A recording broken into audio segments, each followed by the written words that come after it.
अस्सलाम वालेकुम। Class ninth में जो कल का हमारा क्लास हुआ था उसमें नेचुरल रिसोर्सेज चैप्टर में हमने डेफिनेशन ऑफ द टॉपिक, जो हमारे चैप्टर का उन्वान है नेचुरल रिसोर्सेज, इन दो टर्म्स की कॉम्बिनेशन का डेफिनेशन वो हमने सीख लिया था। अब इसके आगे जब हम नेचुरल रिसोर्सेज की बात करते हैं,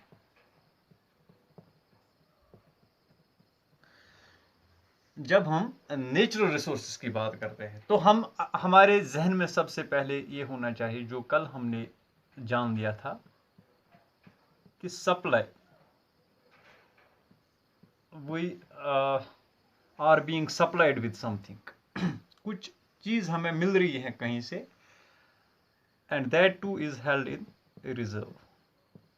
ये चीज हम जहन में लेके आगे बढ़ेंगे। अब इसके अलावा मैंने लेसन के आखिर में, अगर आप वो फिर से रिवाइंड करेंगे वो लेसन, तो देख लेंगे आप वहां पे डिमांड का जिक्र किया था।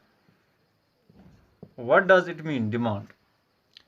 यानी जिस चीज की अगर कहीं पे जरूरत है तो जरूरत के हिसाब से वो चीज हम मंगवाते हैं मार्केट से, उस चीज का इस्तेमाल भी होता है। अगर घर में भी कोई चीज जरूरत हो, हम कहते हैं कि इसकी डिमांड अब बढ़ गई है। इसी तरह से जो हमारे पास रिसोर्सेज होते हैं, जो वो सप्लाई करते हैं, अगर उस सप्लाई की डिमांड बढ़ जाती है, if the demand of this thing that is supplied, then the resource becomes more valuable. तब जो उसकी कीमत है वो और ज्यादा बढ़ जाती है हमारी नजरों में, वो और ज्यादा वैल्यूएबल बन जाता है। It depends on the usages and on the demand of the thing which is supplied to us. अब इसकी मिसाल भी मैं आपको दूंगा कि अगर हम कई या साल पहले की बात करें, यूरेनियम जो कि हमारे नेचर में पाया जाता है, एक एलिमेंट है यूरेनियम। अब बहुत ही एबंडेंस में ये मौजूद था हमारे नेचर में, लेकिन इसकी डिमांड कम थी। मीन्स ये कहीं पे यूज नहीं हो रहा था। लेकिन जो ही एटॉमिक रिसर्च स्टार्ट हो गई, जो ही एटॉमिक बॉम्ब वगैरह बन गए, न्यूक्लियर वेपन्स, तो न्यूक्लियर वेपन्स में एज फ्यूल जो है ना यूरेनियम यूज होता है, तो इसकी डिमांड बढ़ने लगी। Means it became more valuable resource as compared to the other elements that we get from the nature. इसी तरह से एक और चीज जिसको हम कहते हैं सिंच होना, इट इज यूज्ड इन जो हाइड्रोक्सीक्लोरोक्विनिन होता है,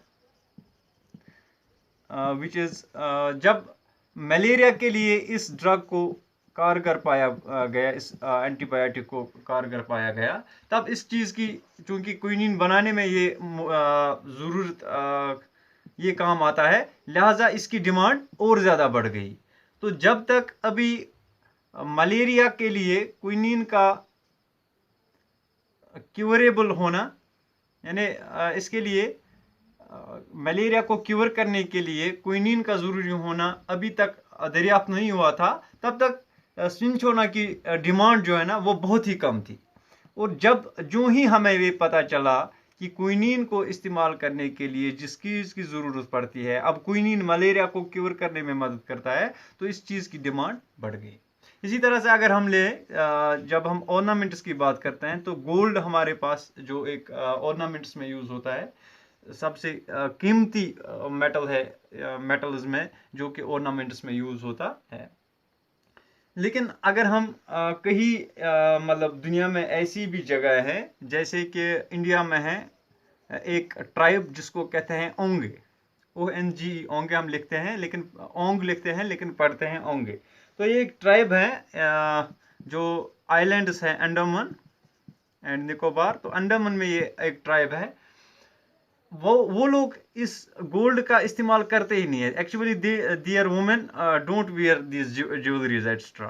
तो वो ज्वेलरी वहाँ पे यूज ही नहीं होती है, तो वहाँ पे गोल्ड की कोई कीमत ही नहीं है। लिहाजा उनके लिए गोल्ड कोई रिसोर्स माने रखता ही नहीं है, क्योंकि इसकी डिमांड जो है ना दैट इज जीरो, कहीं से मंगवाया नहीं जा रहा है। लिहाजा गोल्ड उनके लिए कोई काम की चीज है ही नहीं। लेकिन अगर हम दूसरी जगहों की बात करें जहाँ पे ज्वेलरी वगैरह ज़्यादातर यूज़ होती है, तो वहाँ पे गोल्ड की डिमांड ज़्यादा है। तो वहाँ पे हम देखते हैं कि फिर गोल्ड की कीमतें भी जो है वो आसमान को छूती है। तो इस तरह से हम ये समझ सकते हैं, ये जो एग्जाम्पल्स मैंने आपको दी, ये सिर्फ ये समझाने के लिए कि जब तक न किसी रिसोर्स की डिमांड कहीं पे ज़्यादा हो, किसी जो चीज़ हमें सप्लाई किया जा रहा है, जो चीज़ हमें रिसोर्स से मिल रहा है, रिसोर्स तो एक खजाना है, अब जो ये हमें सप्लाई दे रहा है, अगर उस सप्लाई की डिमांड ज़्यादा नहीं होगी तब तक उस चीज़ की कीमत, उस चीज़ का वैल्यू भी ज़्यादा नहीं होता है। Means it becomes valuable only when the demand rises, और अगर डिमांड कम है तब इसका वैल्यू भी कम रहता है। अब हम आ जाएंगे जो आज का हमारा टॉपिक है, दैट इज कि how do we classify these natural resources into different categories. हम कैसे कहेंगे कि ये एक किस्म का नेचुरल रिसोर्स हुआ, ये दूसरे किस्म का नेचुरल रिसोर्सेज हुआ। तो इसके लिए हमारे पास अलग अलग तरीके हैं।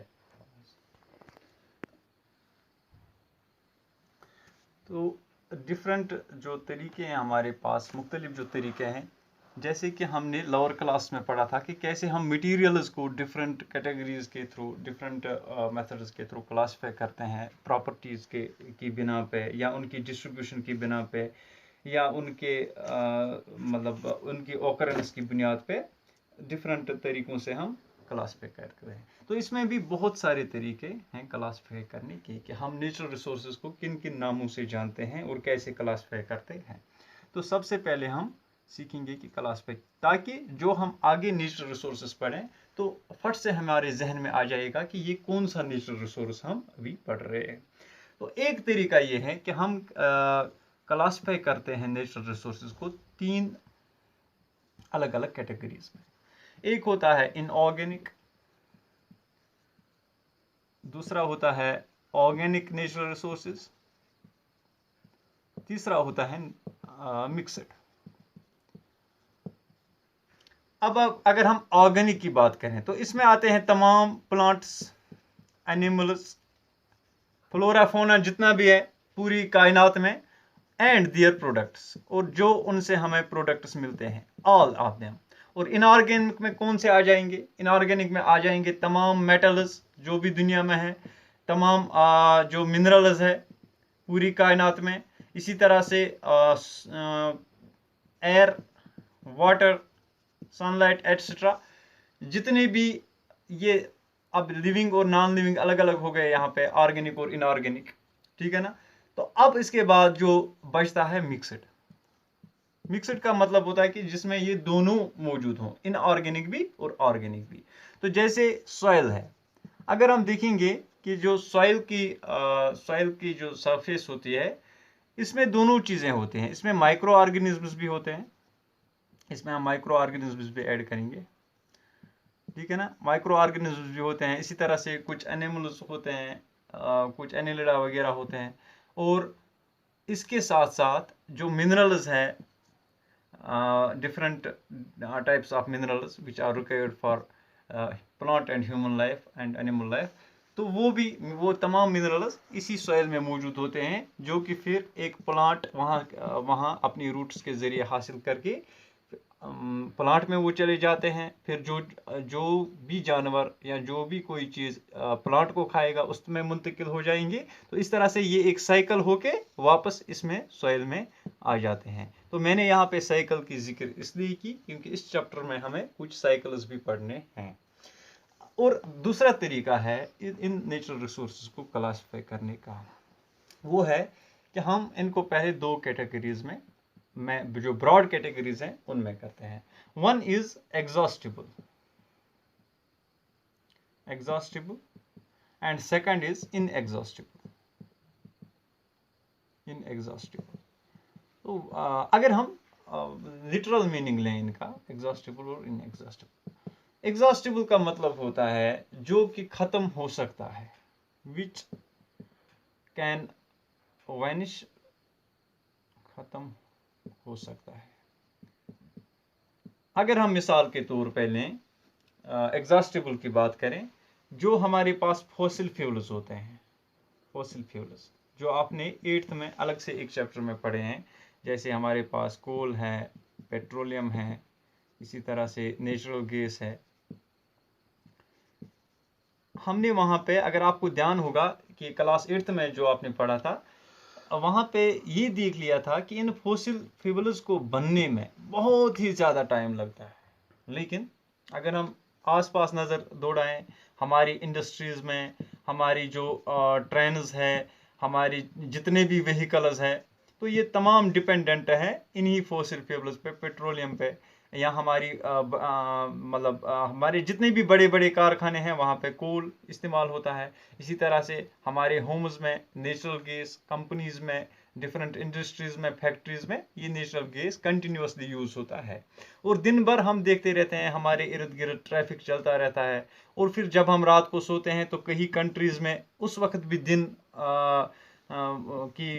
का टाइम होता है, तो वहाँ पे दिन भर यानी 24/7 हम देखते हैं कि ये जितने भी व्हीकल्स हैं दुनिया में, ये डिपेंडेंट है इसी पेट्रोलियम के प्रोडक्ट्स पे, डीजल या पेट्रोल पे। तो ये बिल्कुल पूरे 24/7 हम यूटिलाइज करते जा रहे हैं और भारी मिकदार में ये हम लगातार इस्तेमाल करते जा रहे हैं। लेकिन इनको बनने में बहुत ही ज़्यादा टाइम लगता है।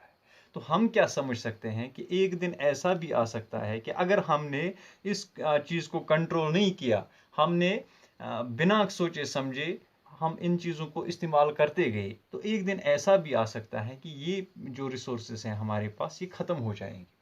तो इनको हम कहते हैं एग्जॉस्टिबल, यानी ये ख़त्म हो सकते हैं। और दूसरा जो इसके बरक्स है इनएग्जॉस्टिबल, ये होते हैं कि जो ख़त्म नहीं हो सकते हैं। जैसे सनलाइट कभी ख़त्म नहीं हो सकती है, पूरी दुनिया को मिल रही है सनलाइट, ठीक है ना।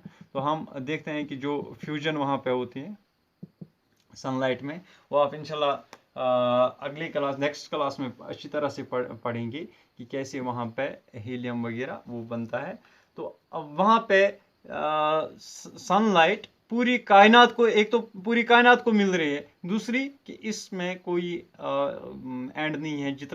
जितनी भी हम सोलर एनर्जी यूज़ करते जाएं, हमारे पास कोई पाबंदी नहीं है, ये ख़त्म न होने वाली बात है।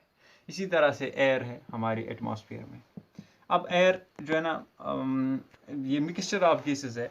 अगर हम प्लांट्स की बात करते हैं तो प्लांट्स को मिलता है एयर से कार्बन डाइऑक्साइड, जो उनके लिए बहुत ही ज़्यादा ज़रूरी है। अगर हम एनिमल लाइफ की बात करेंगे तो उनको मिलता है ऑक्सीजन इसी एटमॉस्फेयर से, जो उनको ज़िंदा रखने के लिए ज़रूरी है। लिहाजा अब जब हम साइकिलिंग की बात करते हैं कि कार्बन डाइऑक्साइड और ऑक्सीजन लगातार मतलब रिसाइकल होते रहते हैं एटमॉस्फेयर हमारे एटमॉस्फेयर में। प्लांट्स जो कंज्यूम करते हैं कार्बन डाइऑक्साइड, वो वहाँ से देते हैं ऑक्सीजन। इसी तरह से एनिमल्स जो कंज्यूम करते हैं ऑक्सीजन, वो वापस में देते हैं कार्बन डाइऑक्साइड। या डिफरेंट गैसेस की जो साइकिलिंग होती है हमारे एटमॉस्फेयर में, तो इनकी जो नेट कंसंट्रेशन है, नेट परसेंटेज हमारे एटमॉस्फेयर में, वो कांस्टेंट रहती है। मीन्स कि एयर वो एक ऐसा नेचुरल रिसोर्स है जो कभी ख़त्म नहीं हो सकता है। हाँ, लेकिन इसको नुकसान पहुंच सकता है इस कंपोजिशन को, अगर ये पोल्यूट हो जाए। तो वो भी हमें इंशाल्लाह इस चैप्टर में थोड़ा सा उसका भी कंसेप्ट पढ़ना है आगे, कि कैसे कोई पोल्यूटेंट हमारे इस बेशकीमती जो एक अनमोल हमारे पास एक नेचुरल रिसोर्स है, कैसे इसको ख़त्म कर सकता है, या कैसे इसको पोल्यूट कर सकता है, गंदा कर सकता है, आलूदा कर सकता है। तो ये होती है एक क्लासिफिकेशन कि कैसे हम एग्जॉस्टिबल और इनएग्जॉस्टिबल नेचुरल रिसोर्सेज को अलग अलग कैटेगरीज में रखते हैं। अब जब हम इनएग्जॉस्टिबल की बात करते हैं या एग्जॉस्टिबल की बात करते हैं, तो इसमें भी दो तरह के नेचुरल रिसोर्सेज हैं।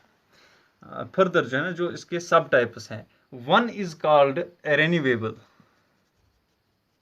And second is called non renewable. Renewable और नॉन रिन्यूएबल नेचुरल रिसोर्सेज को इंशाल्लाह हम अगली क्लास में अच्छी तरह से पढ़ लेंगे। ये लंबा हो रहा है वीडियो, इसलिए यहाँ पे रुकना पड़ रहा है।